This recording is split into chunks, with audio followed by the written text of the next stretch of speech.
Thank you and welcome to the show this morning. The topic this morning is the great debate, President Barack Obama. And of course we have with us to talk about the great debate, Dr. Al-Hadid. Dr. Al-Hadid, I think we've had many opportunities to talk about what we call the great debate. Yes, and I think that in a real sense, our audience should be aware that you really created this whole series, this idea of having what a great debate.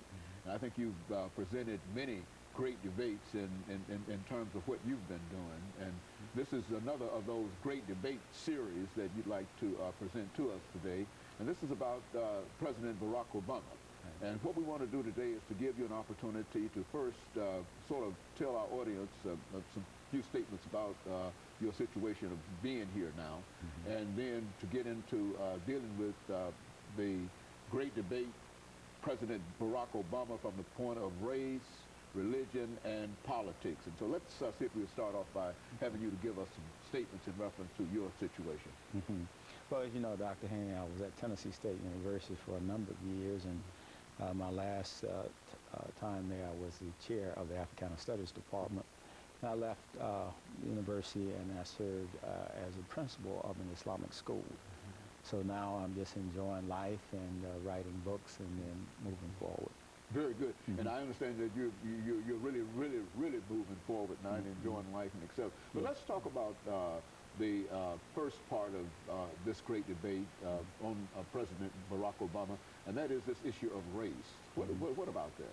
Well, let's start with Du Bois' statement in Souls of Black Folks, where he indicated that the problem of the 20th century would be the color line, where he was talking about the whole question of race.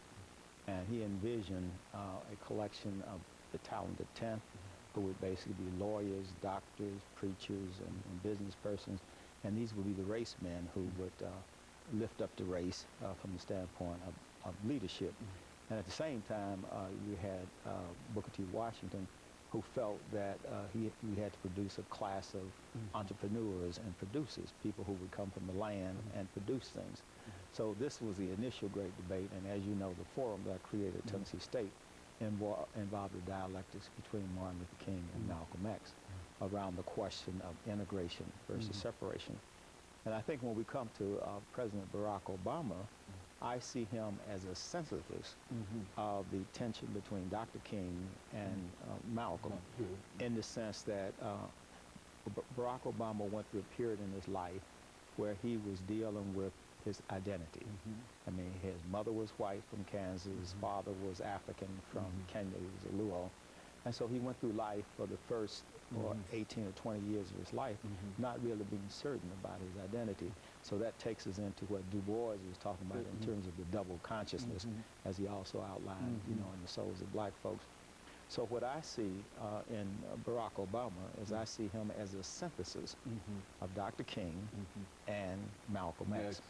I think that his ideas are a lot closer to Dr. King because of his Christian background. And there's some characteristics that I see in President Obama. One, his character, just unimpeachable character, morally upright. Two would be his intellect. I think post W.E.B. Du Bois, he's probably one of the most brilliant African Americans who graduated from Harvard University.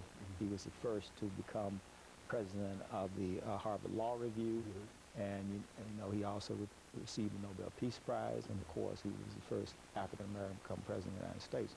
So we thought that Du Bois was the greatest of the giants to come to Harvard, but I think not that Obama has eclipsed W.E.B. Du Bois, but I think he's come along in the 21st century, and he will pretty much dominate the 21st century in terms of being a great intellect, the same way Du Bois dominated the 20th century.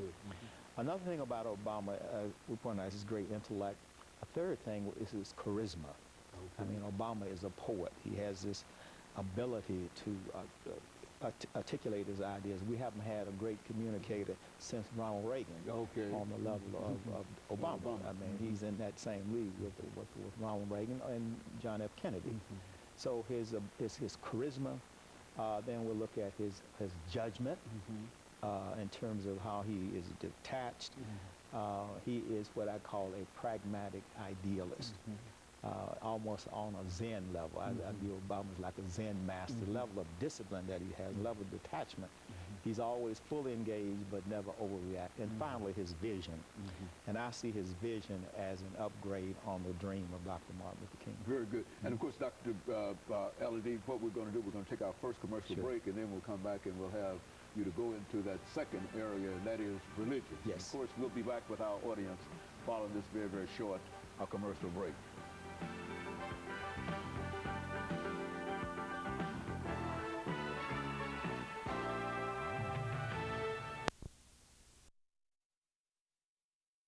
The guest is Dr.